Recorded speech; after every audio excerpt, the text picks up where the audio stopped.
খিচুড়ি খাওয়া ধর্ম। এই জন্মাষ্টমীতে, কৃষ্ণের জন্মাষ্টমীতে দেখবে রেলি নিয়ে বের হয়, আবার অনেকে মিছিল দেয়, শুভ শুভ শুভ দিন শ্রীকৃষ্ণের জন্মদিন, মিছিল দেয়। মনে হচ্ছে শ্রীকৃষ্ণ যেন তার মস্তুত ভাই। এবার অনেকে হ্যাপি বার্থডে গুপু সোনা এরকম স্ট্যাটাস দিচ্ছে, অথচ কৃষ্ণ যে পরমেশ্বর, তিনি যে ভগবান, এই সম্বন্ধে জ্ঞান নাই, এই সম্বন্ধে আমরা জানি না, পড়ি না, পড়ার চেষ্টা করি না। তারপর ওই রেলি দিয়ে তারপর আমরা কি, তারপর জিলাপি খাইয়া আইলাম, জিলাপি খাইয়া দৌড় শুরু হয়ে গেল, বুনা খিচুড়ি ফুতলা লইয়া দৌড়। একজনে আবার একটাই ফুসে না, দুইটা তিনটা লইয়া দৌড়, নাতির লেগা ফন্তির লেগা খন্তির লেগা লইয়া দৌড়। শিখলাই কিতা, জানলাই কিতা কীর্তনে আইয়া, মিছিল গিয়া। এই নিয়ে কারো মাথা ব্যথা নাই, জানার চেষ্টা নাই, বুঝার চেষ্টা নাই। যত বেশি ভাগবত সমাজের বুকে হবে, গীতা পাঠ সমাজের বুকে হবে, তত বেশি সমাজের পরিবর্তন হবে। আমি আপনাদের কাছে অনুরোধ রেখে যাব, এই কমিটির কাছে অনুরোধ রেখে যাব, একজনের ব্যক্তিগত উদ্যোগে এই অনুষ্ঠান চলছে। এটা 82 গ্রামের নাকি এই আকরা, কত গ্রামের? 82 গ্রামের আকরা। অথচ এই আকরার অবস্থা দেখুন, আমরা তো সারা বাংলায় ঘুরে বেড়াই, হাওর অঞ্চলে গিয়ে দেখুন, এই যে কিশোরগঞ্জ, সেটিও তো হাওর বেষ্টিত জেলা, এখানে হাওর গুলোর আকরা গুলোতে গিয়ে দেখুন, এই যে 82 গ্রাম, বৈশাখ মাসে যদি 82 গ্রাম থেকে, বেশি লাগবে না, 20 কেজি দান করেও যদি প্রত্যেক গ্রামের একটা ঘর থেকে আনা হতো, কত মন দান হতো? এই জগন্নাথের কিছু অভাব হইতো? বলেন, খাতাপত্রে 82 গ্রাম। এটি কার জন্য? এই দুর্ভাগ্য কার জন্য? এই সচেতনতা যে নাই কার জন্য? অথচ গিয়ে দেখুন এই হাওর বেষ্টিত অন্যান্য আকরাগুলোতে রাজমহলের মতো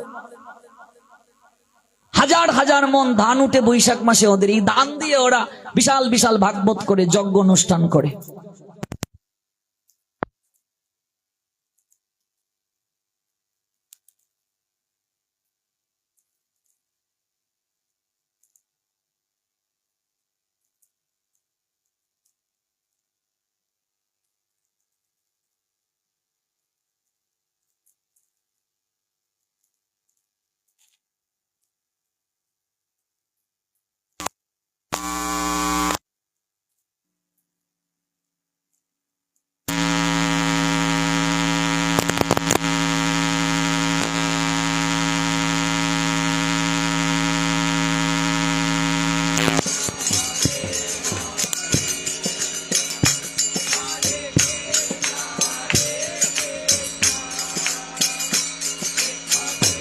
তো আমাদের মাঝে এগুলো নেই কেন? তার কারণটা হচ্ছে সচেতনতার অভাব।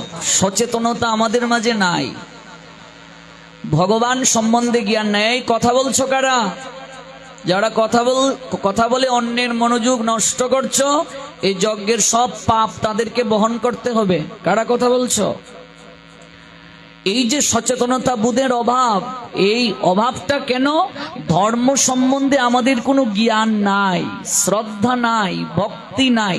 এই যে 82 গ্রামের সমন্বয়ে আকরা, 82 গ্রামে কতগুলো ঘর, 10 কেজি করেও যদি ধান বৈশাখ মাসে উত্তোলন করা হয়, কত শতমন দান হবে চিন্তা করুন তো, অনুভব করুন, চিন্তা করুন, একবার অনুভব করুন। এরকম বছরে 2-3টা ভাগবত সপ্তাহ যদি না হয়, আমি আবার যখন এসেছিলাম তখনও বলে গিয়েছিলাম, এই বাংলায় যারা টপ 10 পাঠক আছে, ভালো ভালো আলোচক, যাদের পাঠ শুনতে হাজার হাজার লোক ধুমরে এসে পড়ে, সেই সকল ভালো ভালো আলোচকদেরকে আনেন, এনে ভাগবত দেওয়ার ব্যবস্থা করেন। মানুষের মাঝে সচেতনতা আসবে, কিন্তু যার মাধ্যমে সমাজ পরিবর্তন সম্ভব, সেই ভাগবতের প্রতি আমাদের কোনো গুরুত্ব নাই। কি করে সমাজ পরিবর্তন হবে? ধর্ম সবার কোনো আয়োজন নাই, কি করে সমাজ পরিবর্তন হবে? শুধু একটু কীর্তন শুনে খিচুড়ি খেয়ে চলে গেলাম, তাতে কি লাভ হবে বলুন তো? সমাজের পরিবর্তনটা কি হবে বলুন? এই জন্য আমার অনুরোধ, ভাগবতকে গুরুত্ব দিন, গীতা পাঠটাকে গুরুত্ব দিন। সমাজ সংসারের পরিবর্তন হবে, মানুষের মাঝে অনুভব আসবে। তখন এই ভাবনাটা আসবে, তুমি কেমন করে গান করো হে গুণী, আমি অবাক হয়ে শুনি। তুমি কেমন করে গীতার গান গাইছো, ভাগবতের গান গাইছো, আমি অবাক হয়ে এই গান শুনছি। তাহলে আসুন, যে প্রসঙ্গ থেকে আমরা এত দূর গেলাম, শুধু গ্রন্থকে আমরা লাল সালু রুমাল দিয়ে বেঁধে রাখবো না, প্রত্যেকদিন আমরা একটু পাঠ করার চেষ্টা করব, একটু জানার চেষ্টা করব, একটু অনুভব করার চেষ্টা করব। মানুষ যদি ধর্ম থেকে সরে যায়, সেই মানুষের কোনো মূল্য থাকতে পারে না। মানুষের ধর্ম কি? মানুষের ধর্ম কি? মানুষের ধর্ম হলো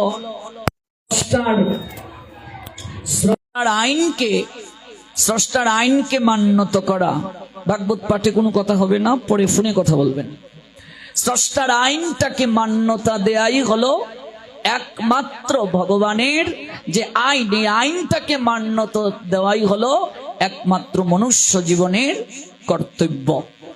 এমন কি লাগি আইলি ভবে, এমন জনমে হরিনা ভজিলি সে তুই মানুষ কবে।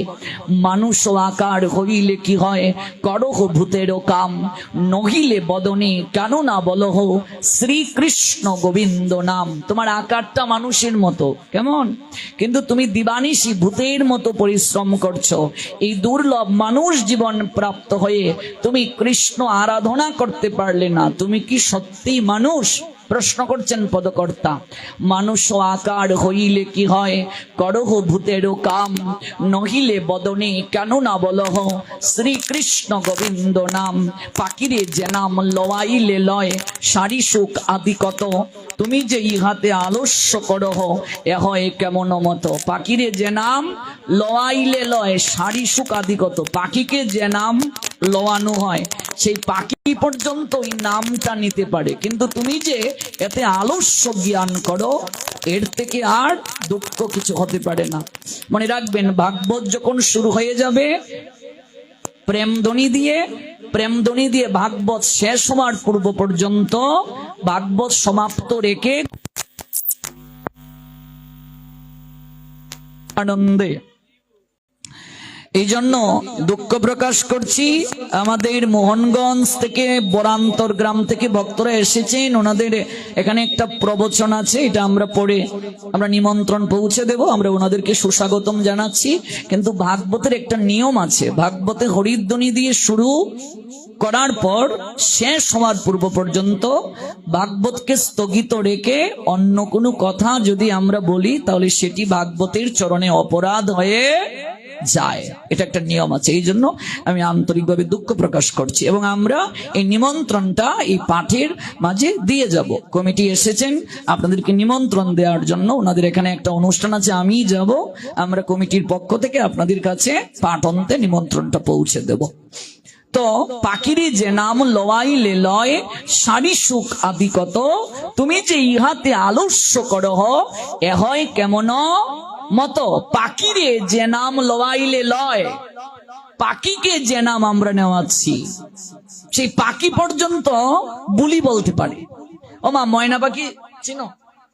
এই পাখিকে যদি বুলি শেখাও, টিয়া চিনো? টিয়া, ময়না, শালিক চিনো গো মা?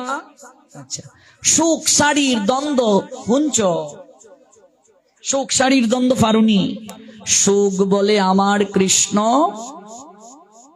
মদন মোহন, শাড়ি বলে আমার রাধা, বামে যতক্ষণ নইলে শুধুই মদন। ঠিক কিনা? এরকম শুনছো দ্বন্দ্ব? সুখ পাখি নাম শুনছো গো? সুখ পাখি কোন পাখি?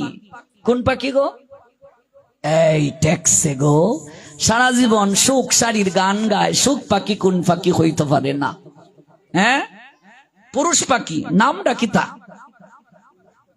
পুরুষ পাখি তো বুঝলাম, পুরুষ পাখি মানে পুংলিঙ্গ তিনি বুঝাতে চাচ্ছেন, কিন্তু পাখিটা কোন পাখিটা? সুখ পাখি। ও মা কও, কোন পাখি? সুখ পাখির নাম শুনছো না? সুখ শাড়ির দ্বন্দ্ব শুনছো না? গান তো আমরা গাই দিকে, এবার কও শাড়ি কোন পাখি কও। হ্যাঁ, সুখ কোন পাখি, শাড়ি কোন পাখি? সুখ বলে আমার কৃষ্ণ গিরি ধরেছিল, শাড়ি বলে আমার রাধা শক্তি সঞ্চারিল। সবসময় সুখ শাড়ি রাধা কৃষ্ণকে নিয়ে গান গায়, দ্বন্দ্ব করে। সুখ হইল কৃষ্ণের পক্ষে, শাড়ি হইল রাধার পক্ষে। কেমন? শোনো, এই যে সাজাইতেছে আবার বাড়ির লাগিয়া দৌড়ানি শুরু করো না। বিজলে একসঙ্গে বিজমু, নাচলে একসঙ্গে নাচমু, যাওনের দরকার নাই। মরলে মরবো, তাতেও বৈকুণ্ঠে গমন হবে।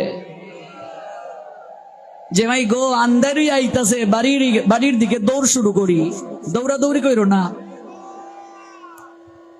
সুখ পাখি কোন পাখি? সুখ হলো টিয়া পাখি।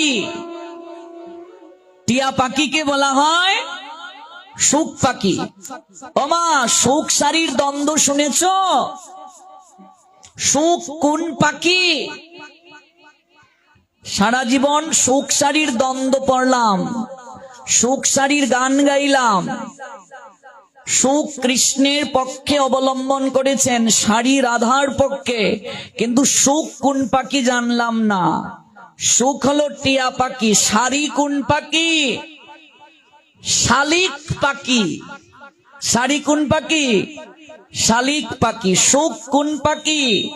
টিয়া পাখি। এই সুখ আর শাড়ির দ্বন্দ্ব, এগুলো ছোটবেলা থেকে বাচ্চাদেরকে শেখাতে হয়। বাচ্চাকে ঘুম পাড়িয়ে পাড়িয়ে এরকম দুল দিয়ে দিয়ে কৃষ্ণের শতনাম শেখাও, সুখ শাড়ির দ্বন্দ্ব শেখাও, রাধা 12 মাসি এগুলো শেখাও। আজকাল আমরা এগুলো শেখাই না। কেমন? আমরা বাচ্চাদেরকে কি দেখাই? নাট বল্টু, মোটু পাতলু, এগুলো আমরা দেখাই। কার্টুন এগুলো দেখিয়ে দিকে খাওয়াই।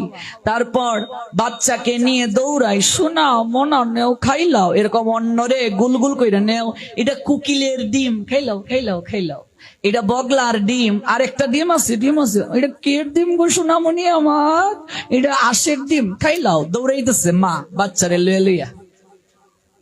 বাচ্চাকে কি শেখাবে? ছোট্ট বয়স থেকে, অল্প বয়স থেকে এগুলো শেখাও। অষ্টোত্তর শতনাম শেখাও। এখন বাচ্চারে শিখাইতো, বাচ্চার মা এই চিনে না অষ্টোত্তর শতনাম। এখানে অনেকেই আছে কইতে পারতো না, ঠিক কিনা? তোমরা মনে হয় পারো, এর লেগে আসতেছ। এই অষ্টোত্তর শতনাম অনেক মায়েরাই পারে না, অনেক বাপেরাই চিনে না। অষ্টোত্তর শতনাম চিনে না। তো এগুলো তো শিখতে হবে, এগুলো সনাতন সংস্কৃতি। সন্ধ্যাবেলা বাচ্চাদেরকে নিয়ে একটু বসতে হবে, পরিবারের সবাই মিলে ঠাকুর ঘরের সামনে বসতে হবে। 10-5 মিলি নিজ দ্বারেতে বসিয়া কীর্তন করো সবে, হাতে তালি দিয়ে কীর্তন করো। আচ্ছা, যাদের দুটো হাত আছে একটু যাবে তোলা, যাদের একটু হাত আছে গৌর প্রেমানন্দে। যাদের দুটো হাত আছে কি চমৎকার দেখাচ্ছে। কীর্তন করো সবে, হাতে একটু হাতে তালি দাও তো 30 সেকেন্ড।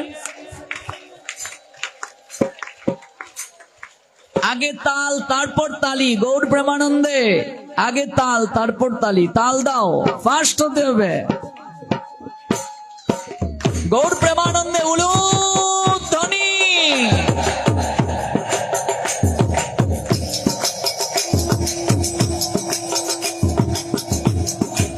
গৌর প্রেমানন্দে হরি বল।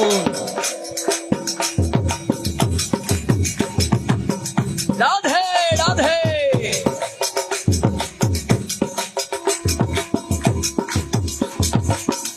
এই যে হাজার হাজার ভক্ত, যদি সবাই একটু তালি করে কম্পন হবে। যাদের দুটো হাত আছে আবার গৌর প্রেমানন্দে উলুধ্বনি। হাতে তালি দিলে হাতের রেখা পরিবর্তন হয়, পাপ পাখিগুলো দেহ বৃক্ষ থেকে উড়ে চলে যায়।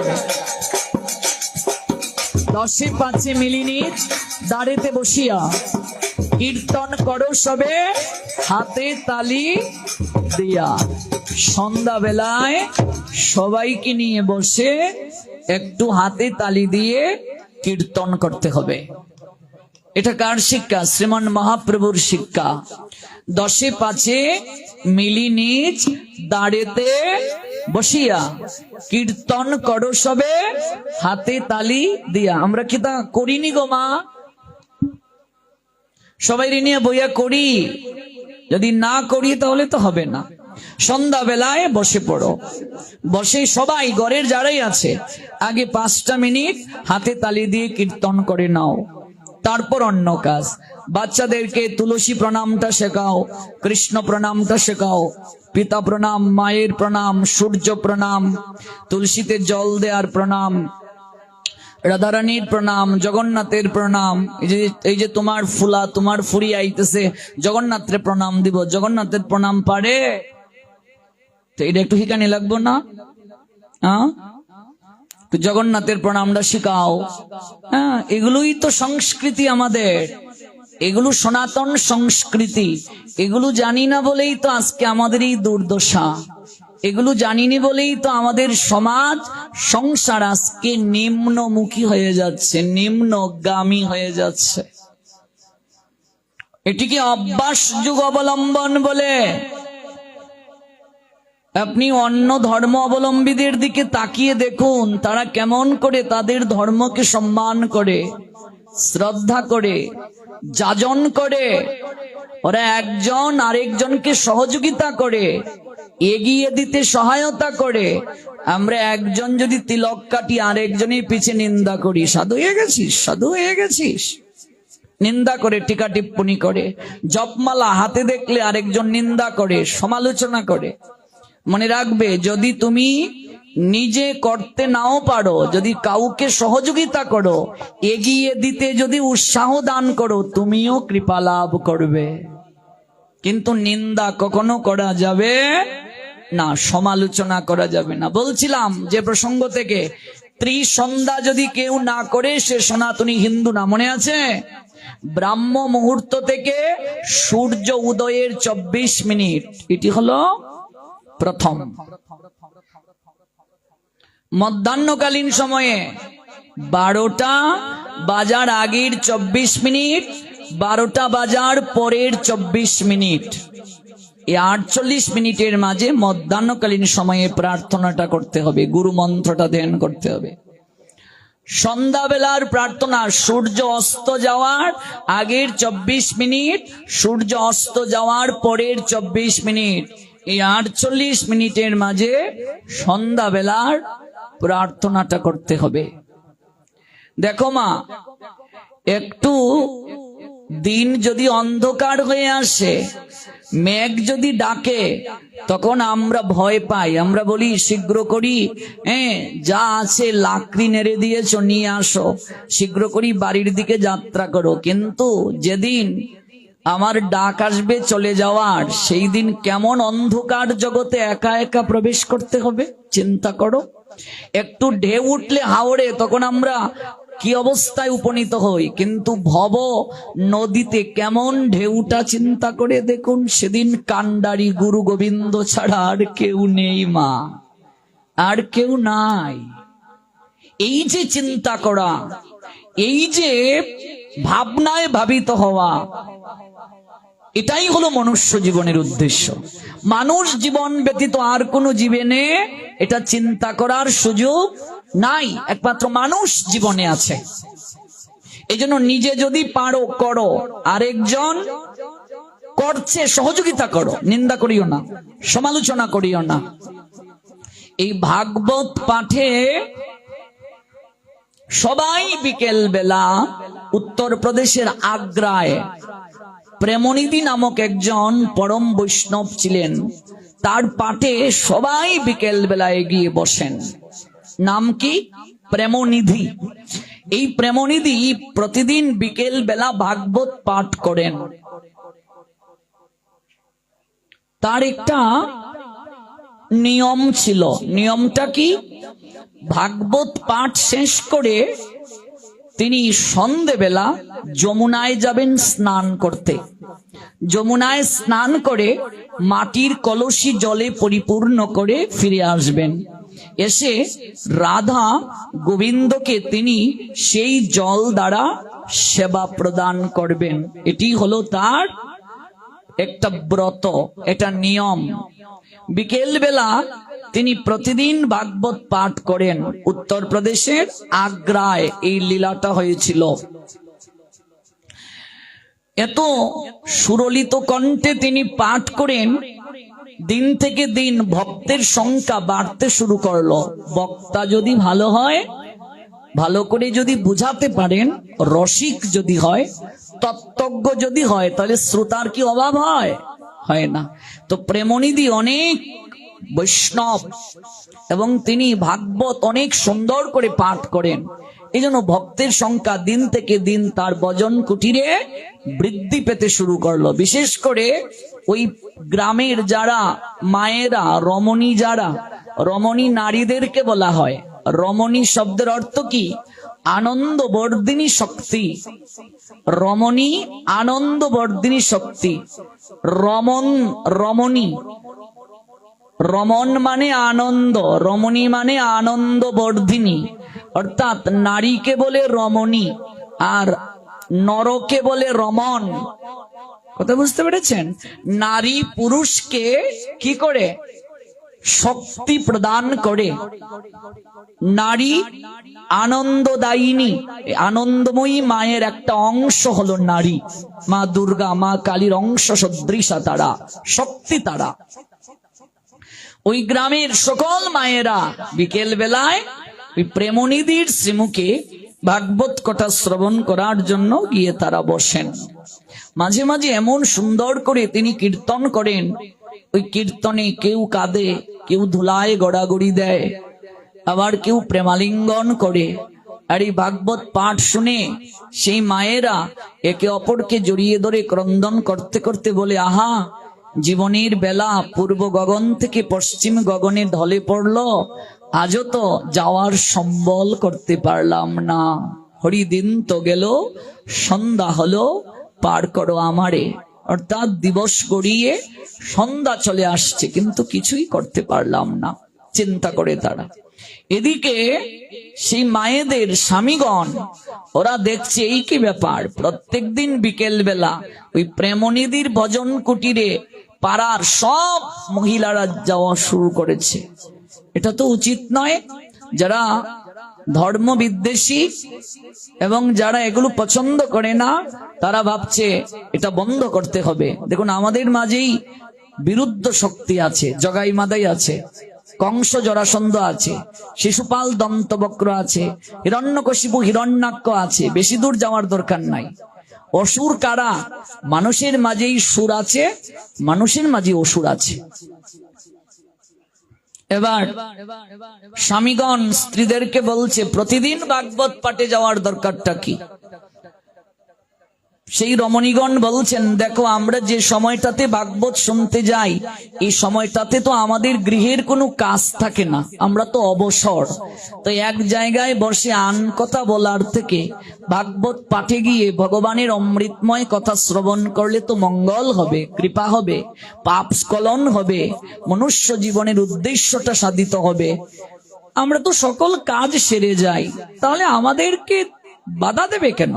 তোমরা কেন বাধা দিচ্ছ? আমরা তো আর সব কাজ রেখে যাচ্ছি না। যদি উপলব্ধি করতাম যে আমি যাওয়ার কারণে তোমার কোনো ক্ষতি হচ্ছে, তোমার কোনো কাজ করে না দিয়ে চলে যাচ্ছি, সংসারের কাজ রেখে চলে যাচ্ছি। ও মা, বিকেল বেলাটা অনেক সময় আমাদের অবসর থাকে না মা? দেখবে গ্রামে অনেক সময় বসে বসে ওই চুলের বিলি কেটে উকুন মারে মায়েরা, তারপর বসে বসে গল্প করে। আবার আমরা দেখেছি এখন তো টিভির যুগ, মোবাইলের যুগ, সবাই মোবাইল নিয়ে ব্যস্ত। আগে আমরা দেখেছি সবাই কি বলে, ষোলো গুটি খেলতো। কি থাকো রে? হ্যাঁ, ও লুডু, লুডু খেলতো, হ্যাঁ, দাবা খেলতো, বুঝতে পারছো? এগুলো আগে খেলতো, আমরাও খেলছি। এখন বইয়ে বইয়ে খেলতো। কেউ কেউ আবার খাতা সেলাই করতো, খাতা সেলাই করে সুই দেয়া। এখন তো নকশি খাতা কিনতেই পাওয়া যায়, মেশিন দেওয়া হয়। অবসর সময় তো কিতা করতায়, গিয়া ভাগবত শুনি। এটা তো বালা বালা কাজ। তোমরা এখানে বাধা দেও কেনে? জামাইদারে খুঁজেছে, তোমরা বাধা দেও কেন? তো ভালো কাজে যাইতেছি। কিন্তু তারা এটা শুনতে নারাজ, বলছেন না, এটা তো হতে পারে না। হ্যাঁ, প্রতিদিনই ভাগবত পাঠে যাওয়ার দরকার আছে। এরকম আমাদেরও আছে কি নাই সংসারে? আয়ান ঘোষের মতো স্বামী আছে কি নাই? আবার জটিলা কুটিলার মতো শাশুড়ি ননদী আছে কিনা? আবার পুতনার মতো আছে কিনা নারী? তারকা রাক্ষসীর মতো আছে কিনা? পুতনা আর কেউ নয়, পুত পয়দীর্ঘার্থ পুত মানে পবিত্র, যে পবিত্র না সে পুতনা। জটিলা কারে কয় জানো মা? জটিল মন যার হে হইল জটিলা। আছে কি নাই জটিলা? মধ্যনগর, ধরমপাশা, নেত্রকোনা, সুনামগঞ্জ, সারা দেশে, দেশের বাইরে, সমাজে, সংসারে, জগতে জটিলা আছে। কুটিলা, কুটিল মন যার হে হইল কুটিলা। খালি রাধারানীর শাশুড়ি ননদি জটিলা কুটিলা এটা ভাবব না। জটিল মন যার হে হইল জটিলা, কুটিল মন যার। ও মা জিলাপি দেখছো মা? জিলাপির পেস্টটা কেমন? এইরকম মন যার। হ্যাঁ, জটিলা কুটিলা খালি খুঁজে রাধারানী কিতা করলো, রাধারানী কিতা করলো।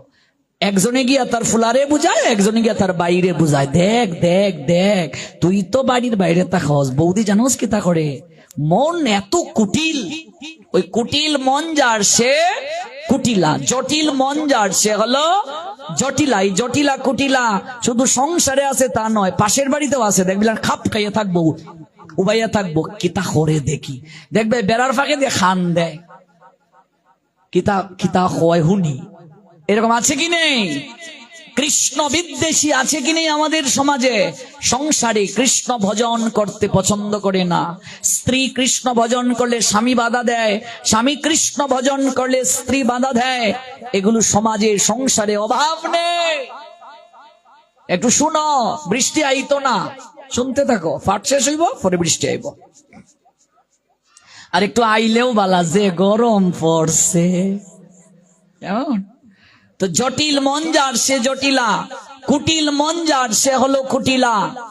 জিলাপির পেছের নিয়ে মানসিকতা, পুতনা, অগাসুর, বকাসুর, মহিষাসুর, এগুলো আমাদের সমাজে আছে। সুরের যে অভাব, সুর মানে কি? দৈবী গুণ যার মাঝে নাই সে হলো অসুর। রাত যত বাড়তে থাকে মহিষাসুর মূর্তি থেকে বের হইয়া অনেকের ভিতরে ঢুকে যায়। পরে দেখবায় বক্সাইরা যে নাই শুরু করে, মানে অসুরে ঢুকে গেছে ভিতরে। এই যে অসুরের বুকের মাঝে শুল বিদ্ধ করেছেন দেবী দুর্গা, এই অসুর আর কেউ নয়, মানুষের মাঝে সুর, মানুষের মাঝে অসুর। একটা কবিতা আছে, কোথায় স্বর্গ কোথায় নরক, কেবলে বুঝি বহুদূর, মানুষের মাঝে স্বর্গ নরক, মানুষেতেই সুর আর অসুর। আছে কি নেই? মানুষের মাঝে দৈবাসুর সম্পদ বিভাগ যুক্তা পড়বেন। স্বামীগণ বাধা প্রদান করলেন, কিন্তু স্ত্রীগণ মানলেন না। তারা ভাগবত শ্রবণ করার জন্য এই অবসর সময় বিকেল বেলা তারা গমন করেন। এবার সেই স্বামীগণ এবং কুচক্রী মহল ভাবছে এইভাবে যেহেতু হচ্ছে না, ওই প্রেমনিধির চরিত্রে একটা কালিমা লেপন করে দেওয়া লাগবে। সাধুর চরিত্রে যদি কালিমা লেপন করে দেয়া যায়, তাহলেই সাধু সম্মান নিয়ে এই জায়গা থেকে চলে যাবে, আমরাও বাঁচবো। মানুষ ধর্ম পালন চায়, আর কিছু কিছু মানুষ চায় সৎ কাজে বাধা প্রদান করতে। একটা প্রবাদ আছে, সৎ কাজে সতে বাধা। তুমি যদি কোন ধর্ম পালনে সহায়তা করো, তাহলেও তুমি পুণ্য লাভ করবে। ও মা, তুমি গ্রন্থ পড়তে পারো না, তুমি যদি কেউর একটা গ্রন্থ দেও যে আমার বাবা রামায়ণ গো আসলো, নেও তুমি পড়ো। কাকিমা তুমি তো এটা পড়ো, নেও এই বইটা নিয়ে তুমি পড়ো, তোমার কৃপা হইব, তোমার মঙ্গল হইব।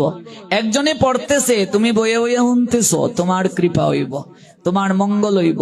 যজ্ঞে তুমি অংশগ্রহণ করছো, 10টাই টাকা দিছো, নিজে করতে পারতেছো না, তাতেও তুমিও কৃপা লাভ করবে, তোমারও মঙ্গল হয়ে যাবে, তোমারও কৃপা হয়ে যাবে। সহযোগিতা করা, এর মাধ্যমেও আমরা কৃপা লাভ করতে পারি।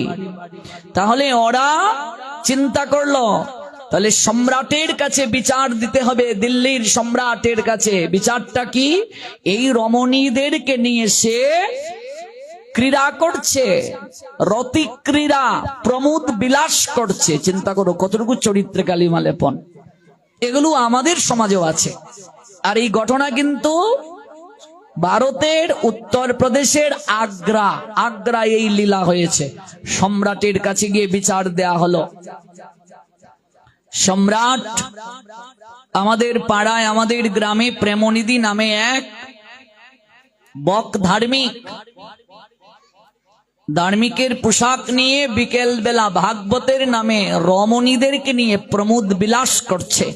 আপনার রাজ্যে এরকম একটা খারাপ কাজ হচ্ছে, আপনি যদি এটার বিচার না করেন তাহলে তো কলঙ্ক হবে। সম্রাট বলছেন, এত বড় সাহস আমার রাজ্যে থেকে এই ধর্মের নামে এরকম কুনৈতিক কার্য করছে। সিপাহীদেরকে আদেশ দিলেন, যাও ধরে নিয়ে আসো এই প্রেমনিধিকে, এই বৈষ্ণবকে ধরে নিয়ে আসো। এবার প্রেমনিধির সামনে গিয়ে দুজন সিপাহী দাঁড়ালো, বুঝলে?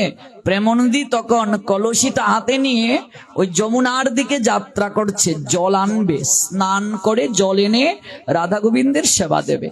বলছে, আমার অপরাধ কি? বলছে, তোমার অপরাধ সম্রাটের কাছে গেলেই তুমি জানতে পারবে। তুমি বিকেল বেলা ভাগবতের নামে রমণীদেরকে নিয়ে প্রমোদ বিলাস করো। ছি ছি ছি ছি, শ্রী বিষ্ণু শ্রী বিষ্ণু, এটা শোনাও তো বড় অপরাধ। আমি এই কার্য করব? আমি তো ভগবানের কথা সাধন করি, আর যারা শ্রবণ করতে আসে ওরাও তো ভক্ত। প্রত্যেক নারীকে মাতৃস্বরূপে দর্শন করার কথা বলছি, এ তো তোমার মুখের কথা, তোমার অন্তরে তো অন্য ভাব। তাই সম্রাট তোমাকে বন্দী করে নিয়ে যেতে বলেছে। মনে রাখবে মা, বৈষ্ণবেতে হয় যদি ক্ষুদ্র অপরাধ, কোটি কোটি ভজনেতে পড়ে যায় বাদ। বৈষ্ণব দেখিয়া যে নানুয়ায় মুন্ড, সেই মুন্ড পড়ে গিয়া নরকের কুণ্ড। গৌর প্রেমানন্দে। সাধু দর্শন করে যদি প্রণাম কেউ না দেয় তাহলে অপরাধ হয়ে যায়। রাস্তা দিয়ে যাচ্ছ, কোনো সাধু দর্শন করলে মনে মনে প্রণাম দাও, প্রণাম। কেমন? বৈষ্ণব তোমার গৃহে গিয়েছে, প্রণাম দাও, সামর্থ্য অনুযায়ী একটু আহার করিয়ে দাও, দক্ষিণা প্রদান করো, তাহলে মঙ্গল হবে।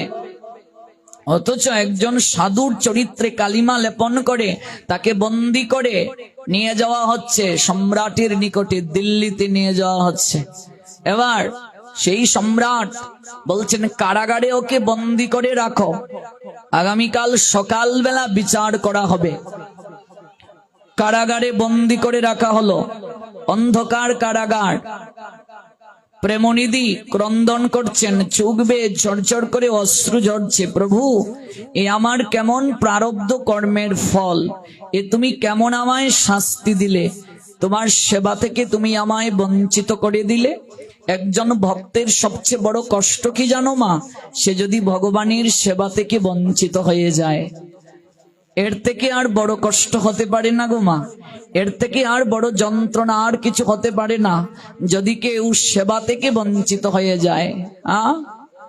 এটাই সবচেয়ে বড় যন্ত্রণা, সবচেয়ে বড় কষ্ট। এই মনুষ্য জীবন প্রাপ্ত হয়ে মা, এই দেবদুর্লভ মনুষ্য জীবন প্রাপ্ত হয়ে কেউ যদি কৃষ্ণ সেবা করতে নিজেকে উৎসর্গ করে এবং কোনো দুর্ভাগ্যবশত যদি সে সেবা থেকে বঞ্চিত হয়ে যায়, এর থেকে অপরাধ, এর থেকে দুঃখ, এর থেকে যন্ত্রণা আর কিছু হতে পারে না। ভাবুন তো, এই দেহ রথটা যদি অচল হয়ে যায় আর ভগবানের সেবা থেকে যদি আমরা বঞ্চিত হয়ে যাই, এইভাবে বেঁচে থাকার কোনো আনন্দ আছে মা? এই জীবন আমরা চাই? এই জীবনের কোনো প্রয়োজন আছে? তাই আজকের এই ভাগবতে আমরা এই প্রার্থনাটা করব, ভগবান যেন শত্রুকেও এমন না করেন। আমাদের প্রত্যেককেই শত্রু মিত্রে সমভাব আনতে হবে। যতদিন পর্যন্ত শত্রু মিত্রে সমভাব না আসবে, ততদিন পর্যন্ত আমরা প্রকৃত মানুষ কিংবা প্রকৃত ভক্ত হতে পারবো না। গৌর প্রেমানন্দে। और जुट से प्रेम से हरि बोल, हरि बोल, हरि बोल। শত্রু মিত্রে সমভাব যতদিন পর্যন্ত না আসবে হবে না। প্রভু, আজ আমার সবচেয়ে বড় দুঃখ, তোমার সন্ধ্যাবেলায় সেবাটা আমি দিতে পারলাম না, তোমাকে নিদ্রা দিতে পারলাম না। কলসিটা হাতে করে নিয়ে এসেছে গো মা, কারাগারে যেখানে রাখা হয়েছে মাটির কলসিটাও রেখেছে। এই কলসি জলে পরিপূর্ণ করে প্রেমনিধি প্রতিদিন জল নিয়ে আসেন যমুনা থেকে রাধা গোবিন্দের সেবা দেওয়ার জন্য। অথচ আজ তিনি যেতে পারেন নাই, তাকে বন্দি করে নিয়ে এসেছে গো। এই জন্য তিনি ক্রন্দন করছেন, প্রভু তোমার সেবা দিতে পারলাম না, আর তোমাকে বিশ্রামও দিতে পারলাম না। খুব দুঃখ প্রেমনিধির। আমার গোবিন্দ স্থির থাকতে পারলেন না। গোবিন্দ স্বয়ং ভগবান নৃসিংহ রূপ ধারণ করে ওই সম্রাটকে এসে নখ দিয়ে আঁচড় দিলেন বুকের মাঝে, আর একটা ভয়াল মূর্তি দর্শন করালেন। ওঠ, তুই আরামে নিদ্রা যাচ্ছিস, আর আমার ভক্ত কারাগারের মাঝে অন্ধকারের মাঝে কষ্ট পাচ্ছে, আর তুই আরামে নিদ্রা যাচ্ছিস। হ্যাঁ, আরামে নিদ্রা যাচ্ছিস তুই, এখনো সময় আছে। প্রেমনিধিকে মুক্তি দান কর, পালকিতে চড়িয়ে তাকে ভজন কুটিরে পৌঁছে দে, নতুবা তার বংশকে আমি নির্বংশ করে ছেড়ে দেব। তোর বংশ আমি নির্বংশ করে ছেড়ে দেব। আমার এই ভক্তকে তুই মুক্তি দিয়ে দে, নইলে তোর বংশকে আমি নির্বংশ করে ছেড়ে দেব। এবার ভগবান যখন এই ভয়াল রূপ দর্শন করালেন, সম্রাট ভয় পেয়ে গেল। ভয় পেয়ে মন্ত্রীকে সঙ্গে নিয়ে ছুটে এলেন। কোথায় এলেন? কারাগারে। এই যে চমৎকার বৃষ্টি হচ্ছে, যারা মন্দিরের ভেতরে ঢুকতে চায় না, এখন তাদেরকে জগন্নাথ জোর করে ঢুকাচ্ছে। যারা বসতে চায় না ওদেরকে বসাবে। এই দেখ আমি কি করতে পারি, গৌর প্রেমানন্দে। যে দেখ, এবার যারা যেতে চাচ্ছে তারাও যেতে পারবে না, বলছে থাক, বসে থাক, আরো শ্রবণ কর। এই গরমের মাঝে একটু বৃষ্টি দরকার ছিল, একটু প্রয়োজন ছিল। কেমন? তো এই বৃষ্টি থাকবে না, পাঠ শেষ হবে, ভগবান বৃষ্টি কমাবে, নইলে বাড়ি যাব কি করে। কেমন? শুনতে থাকো। এখন তো আর পাঠ বন্ধ করলেও যাওয়ার উপায় নাই।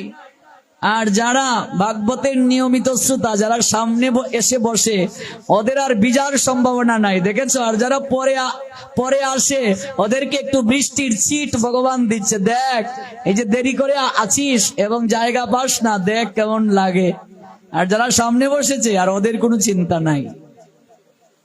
কেমন? যেন আগামীকাল থেকে সবাই প্রথম আসতে পারে, এটা শিক্ষা দিচ্ছেন ভগবান।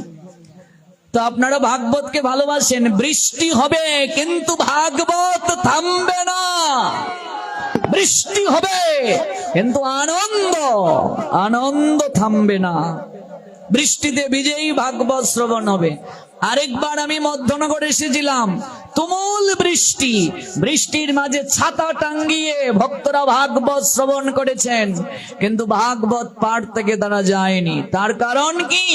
আপনারা ভাগবতকে ভালোবাসেন, আপনারা ভগবানকে ভালোবাসেন, ভগবানের কথাকে আপনারা ভালোবাসেন। এই জন্য বৃষ্টি হলেও আপনাদের শ্রবণে ব্যাঘাত হবে না। আপনারা দাঁড়িয়ে আছেন, কায় মনোবাক্যে শ্রবণ করছেন। মন্ত্রী ডাকছেন সম্রাট, শীঘ্র করি আমায় কারাগারে নিয়ে চলো। মন্ত্রী বলছেন, মহারাজ কি হয়েছে, আপনি কেন কারাগারে যাবেন? বলছেন, যাকে ধরে নিয়ে এসেছো তার কাছে আমায় নিয়ে চলো, তার কাছে আমায় নিয়ে চলো। তিনি সাধারণ কেউ নয়।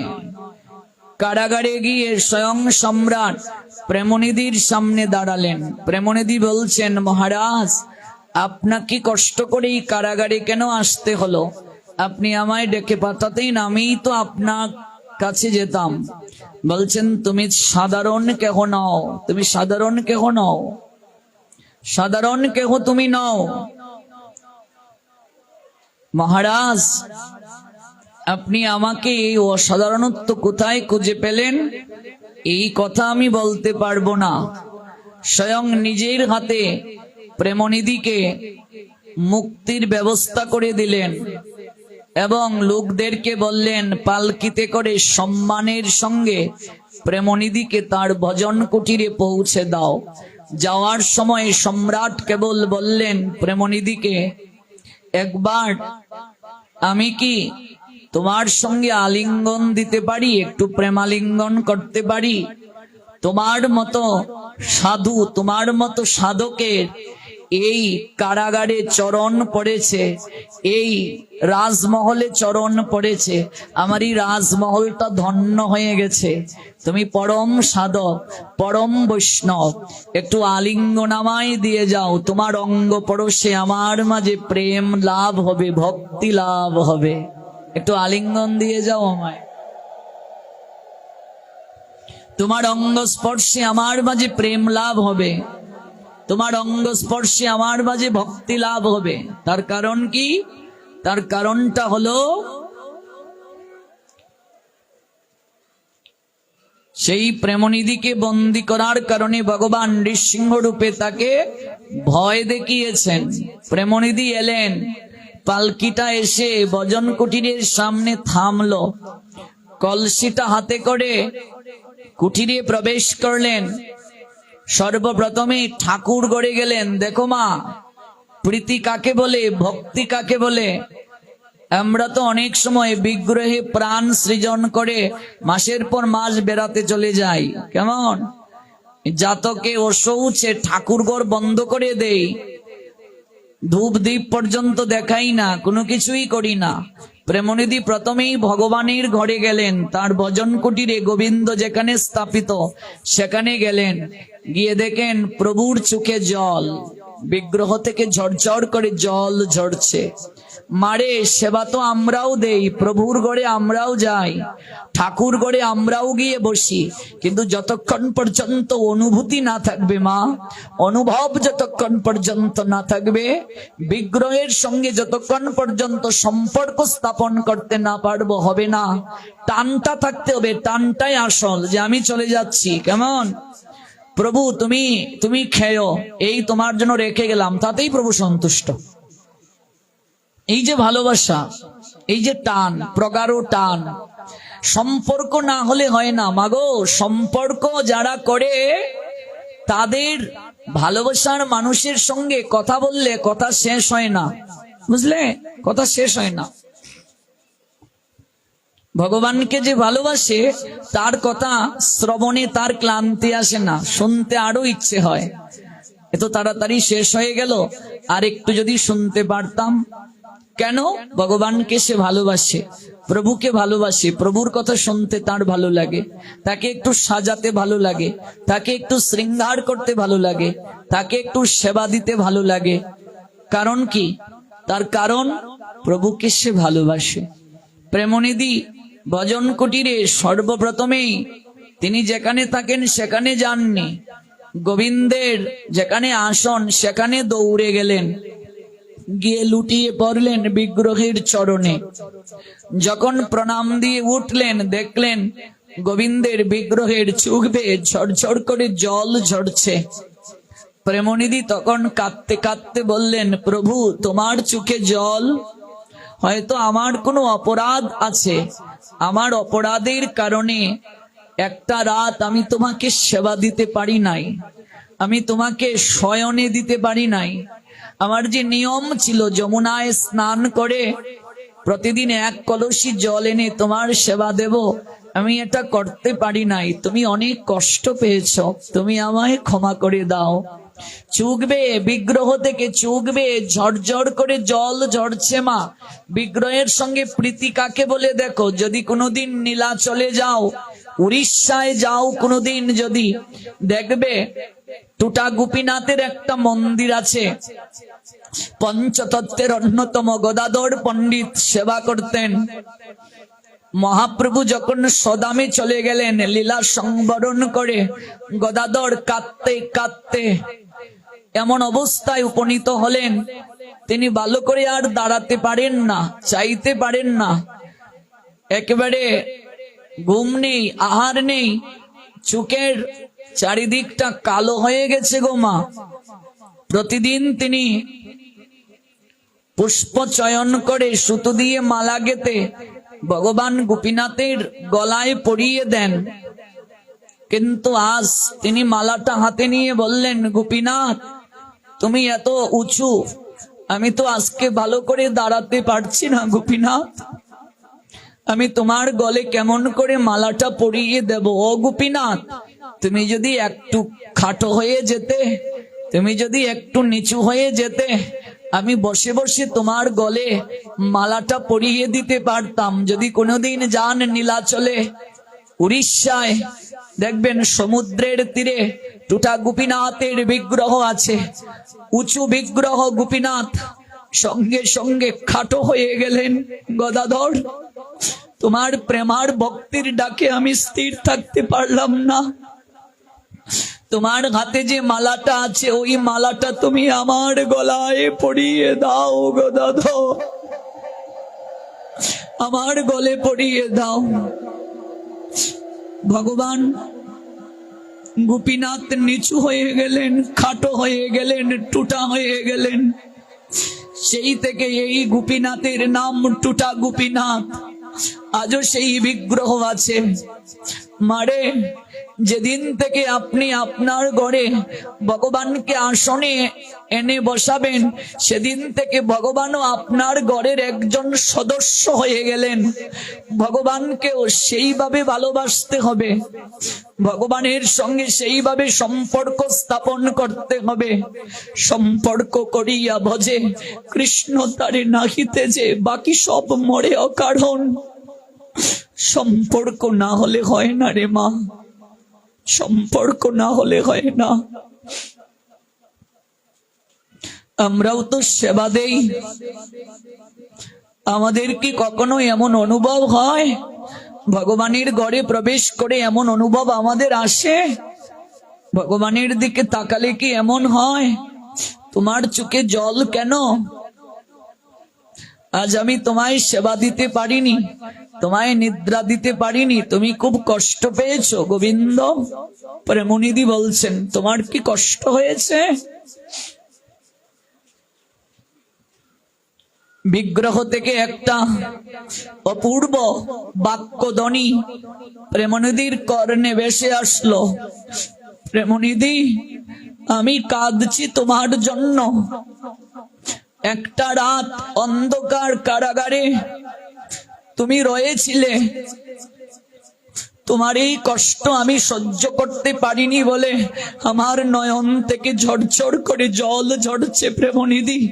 কারণ তুমি আমায় যতটা ভালোবাসো, তার থেকে কোটি গুণ আমি তোমায় ভালোবাসি। ভক্ত ভগবানের জন্য যতটা কাঁদে, তার থেকে কোটি কোটি গুণ বেশি কাঁদেন ভগবান ভক্তের জন্য। ও ভাই নিতাই রে, ভক্ত বিনে আমার কেহ নাই। ভক্ত আমার মাতা পিতা, ভক্ত আমার গুরু, ভক্ত আমায় নাম রেখেছে বাঞ্ছা কল্পতরু। ভক্ত ভগবানের জন্য যতটা কাঁদেন, তার থেকে কোটি গুণ বেশি কাঁদেন ভগবান ভক্তের জন্য। এই হলো সম্বন্ধ, ভক্ত ভগবানের সম্বন্ধ। বিগ্রহের চোখ বেয়ে চড়চড় করে জল ঝরছে। আমরা যদি ভগবানকে আমাদের ঘরের সদস্য ভাবতে পারতাম, তার সঙ্গে যদি আমাদের সম্বন্ধ হতো, তাহলে জাতকে ও শৌচে আমরা সেবা বন্ধ করতাম না। গোষ্ঠীর কারো ঘরে বাচ্চা হলে, গোষ্ঠীর কারো লোক মারা গেলে নিত্য সেবা বন্ধ করবে না, নিত্য কর্ম বন্ধ হবে না, নৈমিত্তিক কর্মটা বন্ধ হবে, নিত্য কর্ম বন্ধ হবে না। নিত্য কর্ম কি? ভগবান আমার ঘরের একজন সদস্য, তার সেবা বন্ধ হবে না। জপ ধ্যানাদি বন্ধ হবে না, একাদশী পড়লে একাদশী বন্ধ হবে না, এগুলো নিত্য কর্ম, নিত্য কর্ম বন্ধ হবে না। ঠাকুরও আমার ঘরের একজন, ঠিক কিনা? ভগবানকে মা ঘরের যদি একজন সদস্য মনে করো, তাহলে কি হবে জানো মা? তোমার যদি সংসারে একটা বিপদ আসে, 5 জন সদস্য মনে করো, এই বিপদটা নিয়ে তোমরা 5 জন চিন্তা করবে কিনা? নিশ্চয়ই তোমাদের মাঝে একটা যন্ত্রণা কাজ করবে, চাপা ব্যথা কাজ করবে। এই বিপদ থেকে কি করে বের হব, এই বিপদ থেকে কি করে বের হব, সবাই মিলে চেষ্টা করব কিনা? তো ভগবানকে যখন তোমার ঘরের একজন মনে করবে, তখন এই বিপদ থেকে বের হওয়ার তোমাদের প্রতিটা সদস্যের যেমন চিন্তা থাকবে, গোবিন্দেরও চিন্তা থাকবে। কারণ তুমি যে গোবিন্দকে তোমার একজন মনে করো, তোমারই সংসারের একজন মনে করো, তাহলে সংসারের সুখটাও গোবিন্দ দেখবেন, সংসারের দুঃখটাও গোবিন্দ দেখবেন, এই সংসারের দুঃখটাও গোবিন্দ দেখবেন, সুখটাও গোবিন্দ দেখবেন। কিন্তু আমরা তো গোবিন্দকে সংসারের একজন মনে করতে পারছি না। ভগবান তো বলছেন, অর্জুন তোমার সকল কর্ম আমাতে অর্পণ করো, আমি তোমায় রক্ষা করব। আমি তো আমার সকল কিছু ভগবানকে দিতে পারছি না, আমি তো আমার এখনো চিন্তা করছি, আমার সবকিছু একটিবারও মুখ দিয়ে আসে না আমার নয়, গোবিন্দের সংসার, এটা আমি বলতে পারছি না। একবার বললেও দ্বিতীয়বার বলতে পারছি না। সন্তান কজন গো, বলতে পারি না, আমার নয়, গোবিন্দের দান, এটা বলতে পারি না, আমার এসে যায় মুখে। যেদিন আমার নয় তোমার বলতে পারবো, সেদিনেই সকল দুঃখ দূর হয়ে যাবে।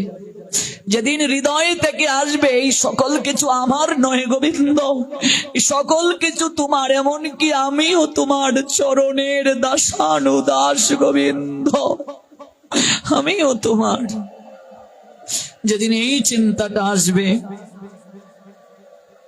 যেদিন এই ভাবনাটা আসবে, জীবন ধন্য হয়ে যাবে। সম্পর্কটা করলে কেমন হয় দেখো, একদিন ঝড় বৃষ্টির রাত, এরকম ঝড় বৃষ্টি, প্রচন্ড ঝড় বৃষ্টি, ভাগবত পাঠ শেষ করলেন প্রেমনিধি, বিকেল বেলা তো পাঠ করেন, প্রচন্ড ঝড় বৃষ্টি, ভাগবত পাঠ শেষ করলেন, ভাবলেন যমুনায় গিয়ে স্নান করে জল এনে আমার প্রভুর তো সেবাটা দেয়া প্রয়োজন, কিন্তু আজ তো প্রচন্ড বৃষ্টি, কি করে যাব, অন্ধকার হয়ে এসেছে। এরপরও মনে মনে ভাবছেন, যতই অন্ধকার হোক, বৃষ্টি আসুক, আমি আমার নিয়ম রক্ষা করব। যমুনার দিকে কলসিটা হাতে নিয়ে যাত্রা করলেন প্রেমনিধি জল আনয়ন করার জন্য। যমুনায় স্নান করে ডুব দিয়ে মাটির কলসি জলে পূর্ণ করে ওই কলসিটা মাথায় নিয়ে প্রেমনিধি যখন তার ভজন কুটিরের দিকে যাত্রা করলেন, চারিদিকে অন্ধকার, পিছল পথ।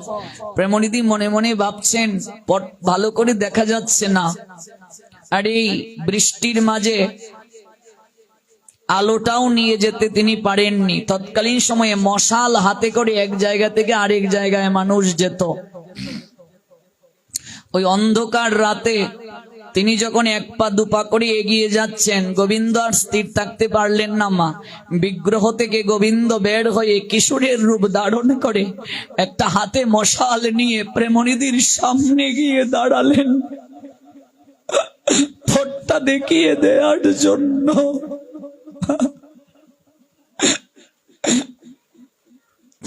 সামনে মশালটা হাতে নিয়ে গোবিন্দ চলছেন, প্রেমনিধি পিছনে মাটির কলসি জলে পূর্ণ করে মাথায় করে এক পা দুপা করে এগিয়ে যাচ্ছেন।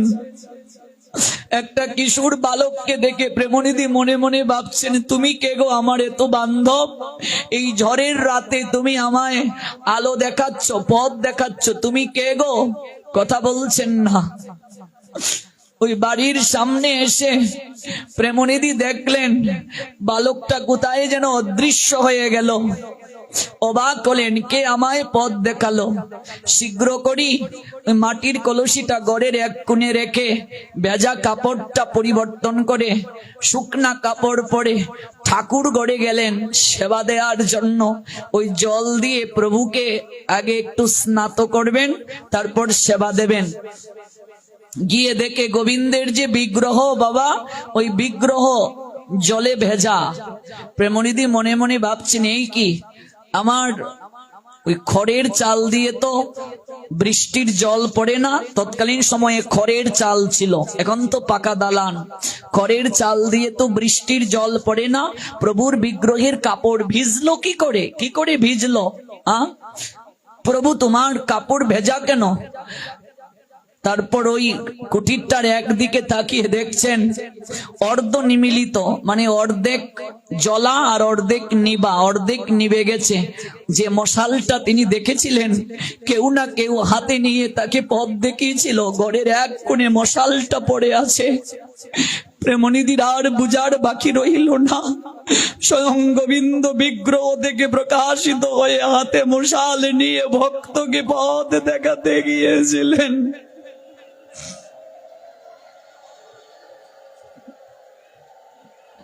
প্রেমনিধি লম্বা হয়ে ভগবানের চরণে পড়ে কাঁদতে কাঁদতে বলছেন, প্রভু তুমি এত করুণাময়, তুমি এত দয়ার সাগর, তুমি ভক্তকে এত ভালোবাসো। এই ঝড় বৃষ্টির রাতে আমি অন্ধকারে ভয় পাচ্ছি দেখে পথ চলতে পারছি না বলে তুমি বিগ্রহ থেকে প্রকাশ হয়ে মশালটা হাতে নিয়ে তুমি এইভাবে পথ দেখাতে গেলে। ভগবান বিগ্রহ থেকে বলে উঠলেন, ওরে প্রেমনিধি, তোর মতো যারা আমায় ভালোবাসে আমি তাদের সংসারে সুখে দুঃখে সব সময় কান্ডারি হয়ে থাকি রে প্রেমনিধি। তোর মতো যারা আমায় ভালোবাসে আমি তাদের সুখে দুঃখে সব সময় পথ প্রদর্শক হই।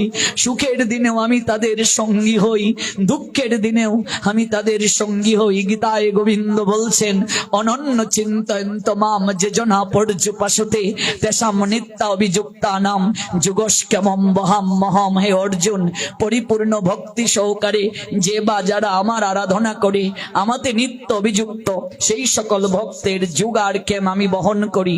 এই জগৎ সংসারে তার যা কিছু আছে আমি দেখাশোনা করে রাখি, আর যা কিছু নাই আমি বহন করে তার কুটিরে পর্যন্ত পৌঁছে দেই। শুধু প্রয়োজন একটু তাকে ভালোবাসা দেওয়া, একটু প্রেম, একটু ভক্তি নিবেদন করা। ভগবান কোনো কিছু আমার কাছে চান না মা, হৃদয়ের প্রেম ভক্তি আর নয়নের দুফুটা জল। এই নয়নের জল আর প্রেম ভক্তি মাখিয়ে যদি প্রতিদিন প্রভুর চরণে দুটি তুলসী পত্র আর এক গণ্ডূষ জল দিতে পারো, জীবন ধন্য হয়ে যাবে। ভবের ঘাটে গোবিন্দ হাতে বইটা নিয়ে দাঁড়িয়ে থাকবেন তোমাকে নৌকায় তুলে পার করে দেওয়ার জন্য।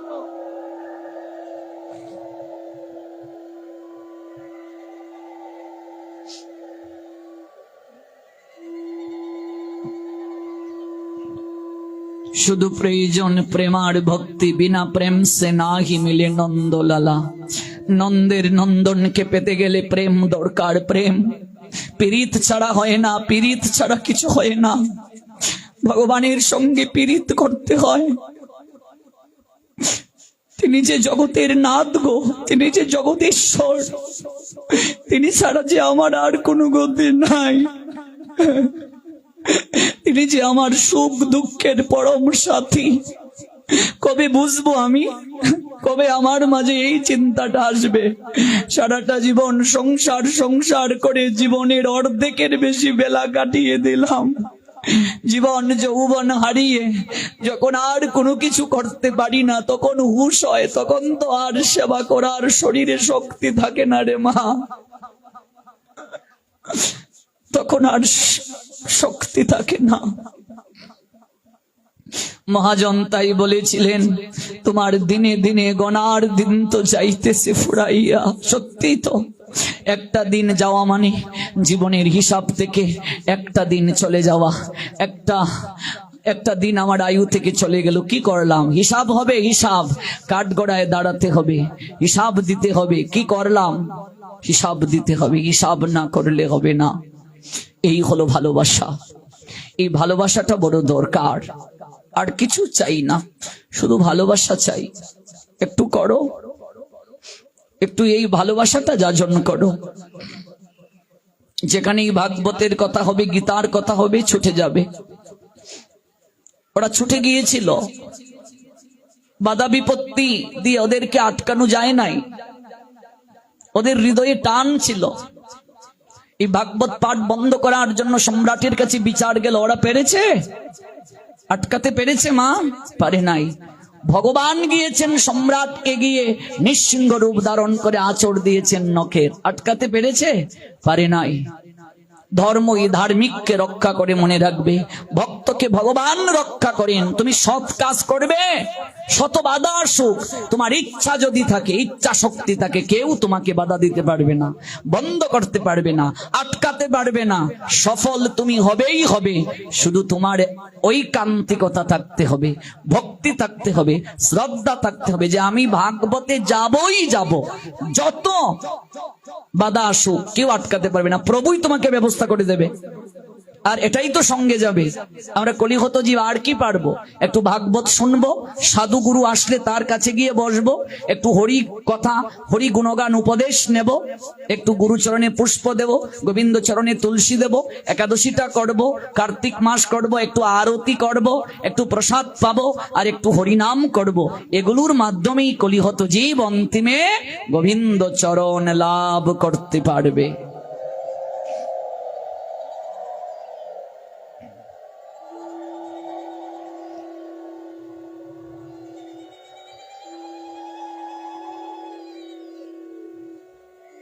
জগতের নাথ জগন্নাথ আমাদের প্রত্যেককেই অহৈতুকী প্রেম দান করুন, অহৈতুকী ভক্তি দান করুন।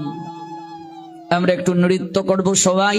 তার আগে একবার হাত জোড় করে আমার সঙ্গে বলে নিন, গঙ্গা, গীতা, সাবিত্রী, সীতা, সত্যা, পতিব্রতা, ব্রহ্মা।